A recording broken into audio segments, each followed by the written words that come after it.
നിലവിൽ traditional business മേഖലയിലുള്ളവർ face ചെയ്യുന്ന പ്രധാനപ്പെട്ട രണ്ട് പ്രശ്നങ്ങളിൽ ഒന്ന്, അവർക്ക് നിലവിലുള്ള സാഹചര്യം അല്ലെങ്കിൽ നിലവിലുള്ള അവരുടെ അവസ്ഥ എന്താണെന്ന് മനസ്സിലാക്കുന്ന രൂപത്തിൽ ഒരു ഓഡിറ്റിംഗ് സിസ്റ്റം അവരുടെ അടുത്തില്ല എന്നുള്ളതാണ്. രണ്ടാമത്തെ പ്രശ്നം, അവർക്ക് ഫ്രീ ടൈം കിട്ടുന്നില്ല എന്നുള്ളതാണ്. അവരുടെ ഫാമിലിയുടെ കൂടെ ചിലവഴിക്കുന്നതിന് വേണ്ടിയിട്ട് ഫ്രീ ടൈം ലഭിക്കുന്നില്ല എന്നുള്ളതാണ്.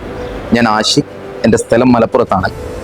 ഞാൻ ചെയ്യുന്നത് നിലവിലുള്ള ട്രഡീഷണൽ ബിസിനസ് മേഖലയിൽ അവർക്ക് ഈ രണ്ട് പ്രോബ്ലംസിനെ എങ്ങനെ സോൾവ് ചെയ്യാം എന്നുള്ളതാണ്. അതായത് നിലവിലുള്ള അവരുടെ ബിസിനസ്സിനെ അവർക്ക് തന്നെ ഓഡിറ്റ് ചെയ്യാൻ കഴിയുന്ന രൂപത്തിൽ, സ്വമേധയാ അവർക്ക് ഓഡിറ്റ് ചെയ്യാൻ കഴിയുന്ന രൂപത്തിൽ അവരെ പ്രാപ്തരാക്കുന്നു. അതിൻ്റെ അടിസ്ഥാനത്തിൽ, ആ ഓഡിറ്റിംഗ് റിപ്പോർട്ടിന്റെ അടിസ്ഥാനത്തിൽ മുന്നോട്ട് പോക്കിനെ അവരെ സഹായിക്കുന്നു. അതായത് മോഡേൺ ടെക്നോളജികൾ, ആർട്ടിഫിഷ്യൽ ഇന്റലിജൻസ്, സോഷ്യൽ മീഡിയ എന്നിങ്ങനെയുള്ള കാര്യങ്ങൾ ഉപയോഗിച്ചുകൊണ്ട് അവരെ നെക്സ്റ്റ് ലെവലിലേക്ക് കൊണ്ടുപോകാൻ സഹായിക്കുന്നു. അതോടൊപ്പം അവർക്ക് വളരെ കുറഞ്ഞ സമയം അവരുടെ ബിസിനസ്സിൽ ചിലവഴിച്ചുകൊണ്ട് അവരുടെ ഫാമിലി ലൈഫിൽ സമയം ചിലവഴിക്കാൻ കൂടെ അവരെ പ്രാപ്തരാക്കുന്ന രൂപത്തിൽ അവരെ കൺവേർട്ട് ചെയ്തെടുക്കുന്നു എന്നുള്ളതാണ്.